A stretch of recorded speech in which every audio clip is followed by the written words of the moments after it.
ఇప్పుడు ఈ ఏపీ విషయానికి వద్దాం.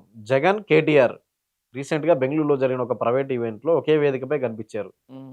అది సోషల్ మీడియాలో బాగా వైరల్ అయ్యాయి. జగన్, కేటీఆర్ అంటే ఏం మాట్లాడుకున్నారు? ఏం చేయబోతారని. అది వాళ్ళ అది కాకుండా సీబీఐ విచారణకొచ్చాడు జగన్.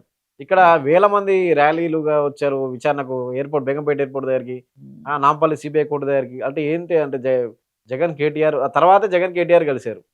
ఒక ఈ ప్రైవేట్ ఈవెంట్‌లో. ఇప్పుడు జగన్ అనబడేటటువంటి వ్యక్తి తనంతట తానుగా గెలిచి, తనంతట తానుగా ప్రూవ్ చేసుకొని, తనంతట తాను నిలబడి, తన జెండాతో తాను ముఖ్యమంత్రి అయినవాడు. కొత్త పార్టీ పెట్టుకుని.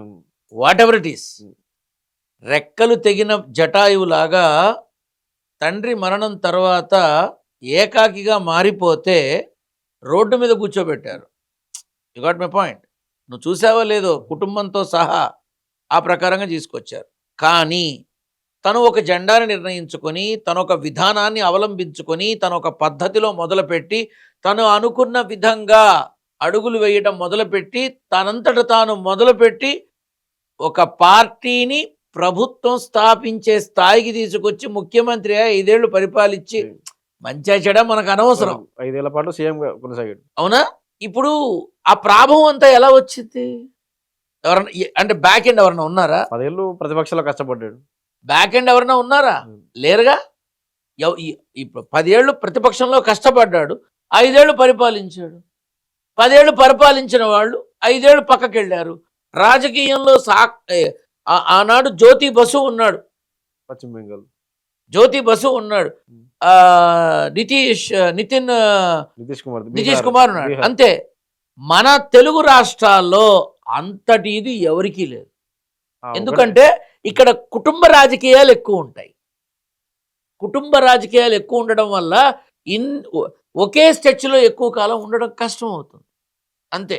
ఇప్పుడు జగన్కి సంబంధించినంత వరకు చూస్తే కూటమికి సాధించిన ఓట్లు, వైసీపీ సాధించిన ఓట్లు చూసుకుంటే పెద్దగా తేడా ఉండదు. ఇప్పుడు తప్పు ఎవరిదంటాం? మార్పు జనాలు కోరుకుంటే మార్పు. జనాలు కోరుకున్న మార్పా లేకపోతే ఈవీఎంల మార్పా మనకి తెలియదు. రిజల్ట్ అది ఫాలో అవడమే అంతే.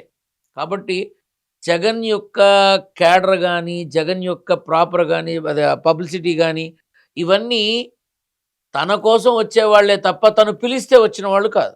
హైదరాబాద్‌లో కూడా వచ్చిన ఆబ్వియస్లీ ఇంతమంది జనం ఎందుకు? ఇంతమంది జనం ఎందుకు అంటే అభిమానం ఎక్కడుంటే జనం అక్కడ ఉంటారు. అదే వాళ్ళ స్లోగన్ కూడా ఉంటుంది, బాగుంటుంది. జనమే జగన్, జగనే జనం అని. సో అది ఎక్కడున్నా దానికి అది ఉంటుంది. దానికి పెద్ద ఇదేం లేదు, కామన్. ఇప్పుడు కూటమి ప్రభుత్వంలో కళ్యాణ్ బాబు తప్ప మిగతా వాళ్ళంతా 25-30 ఏళ్ళ నుంచి ఉన్నవాళ్లేగా. విపరీతంగా ఉన్నవాళ్లేగా. ఎవరు 30-40 ఏళ్ళు తక్కువ కాదుగా. వరస్ట్గా తీసుకున్నా 25-30 ఏళ్ళుగా. అవునా? మరి కళ్యాణ్ బాబు వచ్చింది 10 ఏళ్ల క్రితం. ప్రభుత్వం కాదు, 10 ఏళ్ల క్రితం వచ్చాడు. కళ్యాణ్ బాబుకున్నంత ఇది ఎవరికన్నా ఉందా కూటమి ప్రభుత్వంలో? కూటమి ఏర్పడడానికే జనసేన అసలు కళ్యాణ్ బాబు, నువ్వు జనసేన కూడా మాట్లాడు, కళ్యాణ్ బాబుకున్నంత ఆ ఇది ఫాలోయింగ్ అనుకో, ఆ చరిష్మా అనుకో, ఆ వెలుగు అనుకో, ఆ వెంటబడి పరిగెత్తే విధానం అనుకో, ఎవరికన్నా ఉందా కూటమి ప్రభుత్వంలో? ఎవరన్నా వెళ్తారా అసలు?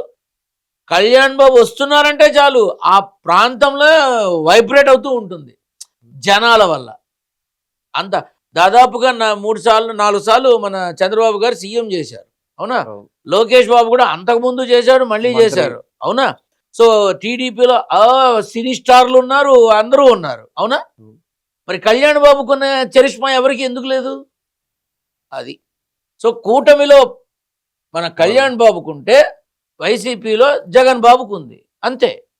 ఇవి కరెక్ట్గా సమవుజ్జీలు అంటే కరెక్ట్గా ఉంటుంది అంతే. సో ఇక్కడ కాకపోతే ఏంటంటే కూటమి ప్రభుత్వంలో 21తో ఆపారు చూసావా? అక్కడ ప్రాభవం కళ్యాణ్ బాబుది, తిరిగింది కళ్యాణ్ బాబు. అసలు వారాహి అమ్మవారి గురించి కానీ, వారాహి దీక్ష గురించి కానీ, వారాహి వస్త్రధారణ గురించి కానీ, వారాహి పూజల గురించి కానీ ఎవరన్నా మాట్లాడారా? ఇప్పుడు చెప్పే ప్రవచనకర్తలు ఎవరన్నా?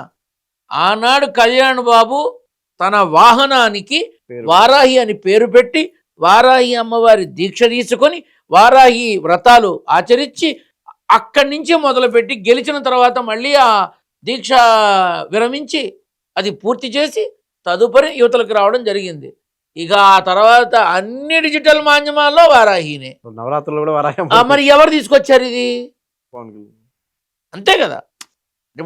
ఇప్పుడు కొంతమంది అరే వీడు ఎవడరా, కళ్యాణ్ బాబు ఫ్యానా, జగన్ ఫ్యానా నన్ను అందరూ అనుకుంటారు. నారసింహుడి ఫ్యాని నేను. నా నానే నాకు ఇష్టం, నా నానే నా హీరో, ఇంకెవరు లేదు. కానీ ఏంటంటే జనసేన అనేటటువంటి పార్టీ వచ్చే ఎన్నికల్లో చాలా కీలకమైన రోలు, అంటే టాప్ 1 ప్లేస్కి వెళ్ళినా కూడా ఆశ్చర్యం లేదు కూటమిలో. ఖచ్చితంగా చెప్తున్నా. తను ఆనాడు అసెంబ్లీలో చాలా చక్కగా చెప్పడం జరిగింది. ఈ ప్రభుత్వం ఇలాగే ఇంకో 10-15 సంవత్సరాలు ఇలానే కంటిన్యూ అయ్యి ఈ మంచి పథకాల్ని ముందుకు తీసుకెళ్లాలని కోరుకుంటోందని చెప్పాడు.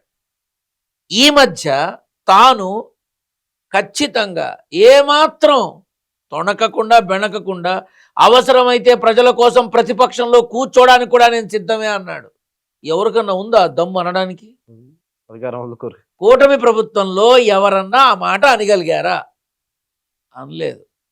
కాబట్టి ఏంటంటే ఇప్పుడు చాలా మంది ఏవో అంటారు, నాకు ఆ భాష తెలియదు, ఆ రీల్స్ అని ఏవో వస్తూ ఇష్టం వచ్చాడు మాట్లాడతారు. ఒక్కసారి ఆ అనేవాళ్ళందరూ అవలోకనం చేసుకోవాలి. 35-40 ఏళ్ళుగా రాజకీయాల్లో ఉన్నవాళ్ళు, 10 ఏళ్ళుగా ఉన్న కళ్యాణ్ బాబు, వాళ్ళకి వీళ్ళకి మైలేజ్ ఏ రకంగా ఉందో ఒకసారి చెక్ చేసుకోవాలి, ఒకసారి చూసుకోవాలి. కళ్యాణ్ బాబు యొక్క విధానం ఏమో ముక్కుసూటిగా ఉంటుంది, కొంతమందిది ముడుపులతో ఉంటుంది. ఇది అందరికీ తెలిసిన విషయమే. సో ఇప్పుడు రానున్న రోజుల్లో జనసేన వైసీపీ ఈ రెండు ఢీ కొంటాయేమో అనిపిస్తోంది తప్ప ఇవన్నీ కలుస్తాయని నేనేం అనుకోను. ఒకవేళ ఉన్న జనసేన వెనకాల ఉంటారేమో,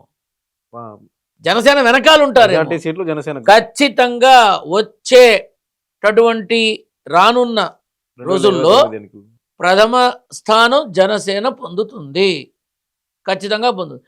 అరే డయాస్ మీద 20 మంది సీఎంలు, కేంద్ర మంత్రులు, రాష్ట్ర మంత్రులు అందరూ ఉన్న మోడీ వెళ్ళి ఎందుకయ్యా కళ్యాణ్ బాబును వాటేసుకుంటాడు? Because he know that. గుజరాత్కి 3 సార్లు ముఖ్యమంత్రి చేసిన మనిషి, దేశానికి ప్రధానమంత్రులుగా 2 పర్యాయాలు చేసిన మనిషి, ఆయనకి తెలీదా ఎవరు కాబోయే లీడరు? ఆయనకి తెలీదా ఎవరు దేశాన్ని, హిందూ తత్వాన్ని, సనాతన ధర్మాన్ని ముందుకు తీసుకెళ్లే మనిషి ఆయనకి తెలీదా? కాబట్టి ఏంటంటే ఈ కోణంలో చూస్తే ఈసారన్న జనసేన రాష్ట్ర ప్రభుత్వంలో కొన్ని స్థానాలకి పరిమితం కాకుండా కీలకమైనటువంటి ఒక బాధ్యత, కీలకమైన స్థానాలు, కీలకమైన విధానాలు వాళ్ళు పొందితే బాగుంటుంది. ఈయన ఇస్తాడో ఎవడో నాకు తెలియదు. కూటమిలో ఉన్నారు 21 స్థానాలకే పరిమితి. చెప్తున్నా, ఈయన ఇస్తాడో ఎవడో నాకు తెలియదు, కానీ ఉంటే మాత్రం చాలా బాగుంటుంది. జగన్ కేటీఆర్ వెనుక ఏంటి మొదలు, అంటే ప్రైవేట్ ఈవెంట్ అనా, లేకపోతే అంతకుముందే జగన్ బీఆర్ఎస్ పాలన కూడా మెచ్చుకున్నారు, తర్వాత కేటీఆర్ కూడా చెప్పారు జగన్ అన్న అని చెప్పి, ఇప్పుడు స్ట్రాటజీ ఉందా? ఇప్పుడు ఇక్కడ ఈయన సిస్టర్తో, అక్కడ ఆయన సిస్టర్తో ఇబ్బందులు పడుతున్నారు. వాళ్ళకు పర్సనల్గా మాట్లాడుకోవచ్చు కదా. ఇప్పుడు వాళ్ళ ఇద్దరి కలయికని ఒక ఫంక్షన్కి వచ్చారు, అటెండ్ అయ్యారు, ఏదో మాట్లాడుకున్నారు, వెళ్ళారు. ఇందులో మనం తొంగి చూసేదేముంది? కాకపోతే ఏంటంటే భావి భారత అన్నట్టుగా రాబోయే రోజుల్లో ఇద్దరూ మళ్ళీ ముఖ్యమంత్రి పీఠాన్ని అధిష్టానించే వాళ్ళే కాబట్టి వాళ్ళ కలయిక పెద్ద చర్చ చేయాల్సిన అవసరం ఏం లేదు.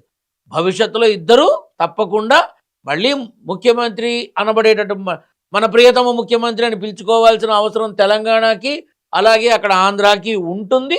చూడాల్సిందే.